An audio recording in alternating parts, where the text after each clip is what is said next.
पाकिस्तान और बांग्लादेश के दरमियान दूरियां सिमटने लगी हैं। दोनों ममालिक के दरमियान कुर्बतें बढ़ने से भारत के तन बदन में आग लगी हुई है।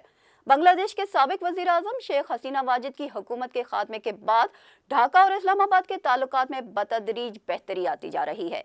एक तरफ तो बांग्लादेश पाकिस्तान के करीब आ रहा है, तो दूसरी जानिब इसके भारत के साथ ताल्लुकात में तनाव बढ़ रहा है, जिस पर भारतीय मीडिया ने खूब वावेला मचा रखा है। अब भारतीय मीडिया में एक नई बहस छिड़ चुकी है, और वो ये कि बांग्लादेश ने पाकिस्तान से बैलिस्टिक मिसाइल्स अब्दाली मांग लिए हैं। अरे भाई, अगर बांग्लादेश अपने दिफा को मजबूत करना चाहता है तो भारत सेख्पा क्यों है?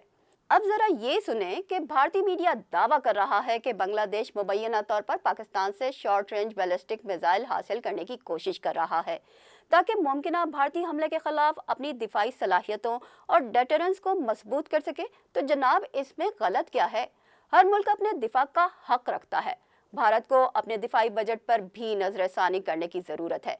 वो खुद तो दिफा पर न जाने कितना पैसा खर्च करता रहा है, और अब बांग्लादेश अपने दिफा के लिए अगर पाकिस्तान से हथियार ले रहा है तो भारत को इससे कोई मसला नहीं होना चाहिए। दिफाई website Indian defence research wing की रिपोर्ट के मुताबिक बांग्लादेश ने पाकिस्तान से कम फासले पर हदफ को निशाना बनाने वाला मिसाइल अब्दाली खरीदने के लिए राब्ता किया है, जिसकी रेंज 400 किलोमीटर है। बज़ाहिर ये इक़दाम भारत के मुमकिना हमले के खिलाफ कार्रवाई करने के लिए है। माहिरीन के मुताबिक कम फासले पर मार करने वाले मिसाइल अब्दाली, जिसे पाकिस्तानी फौज में हतफ 2 भी कहा जाता है, भारत के शुमाल मशरकी रियासतों के लिए एक संगीन खतरा बन सकता है, क्योंकि अगर टैक्टिकल बैलिस्टिक मिसाइल जो मैदान जंग में इस्तेमाल के लिए बनाया गया है महदूद रेंज रखता है, लेकिन शुमाल मशरकी हिंदुस्तान के बड़े शहरों को बासानी निशाना बनाने की सलाहियत भी रखता है। अब रिपोर्ट के मुताबिक अब्दाली मिसाइल सिस्टम, जिसे पाकिस्तान के स्पेस रिसर्च कमीशन ने तैयार किया है, मैदानी जंग में फौरी रद्द अमल के लिए डिज़ाइन किया गया है।